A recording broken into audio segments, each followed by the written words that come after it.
आज स्कूलमध्ये काय शिकवलं? काय नाही. टीचरने काय सांगितलं? टीचरकडे गेला होतास ना? हां. मग टीचरने काय शिकवलं? आज पीटी डे होता ना? येस. मग आज काय खेळलास? गेम. कोणता गेम खेळला? जे आम्ही धावायचं होतं, आम्ही ट्रेन मध्ये बसायचं हा. आणि लवकर धावायचं आणि मी जिंकलो. ट्रेन मध्ये बसलो आणि मी सगळे पोरं बसले ट्रेन मध्ये आणि मी चालवलो ट्रेन. हो का? मग काय तू विनर झालास?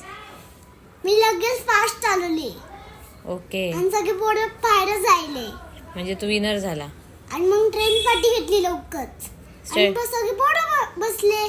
ओके. मग स्टडी केलास तू? हा, केलं सगळं. खरं? हा, ट्रेन चालायच्या आधी मी केलं. ओके. मग आज मज्जा केलीस ना? मी लय फास्ट केलं आणि मग ट्रेन चालायच्या आधी मी ट्रेन चालवलं. सगळे ओ. पोरं जिंकले नाही, पण सगळे एकच राऊंड झाले पोरांचे. ओके. आणि मग मी सगळं झालं माझं इटून आणि एकूण झालं. ओके. मग चला आता गुड नाईट करायचं का? हा. Good night. गुड नाईट माय बाबा.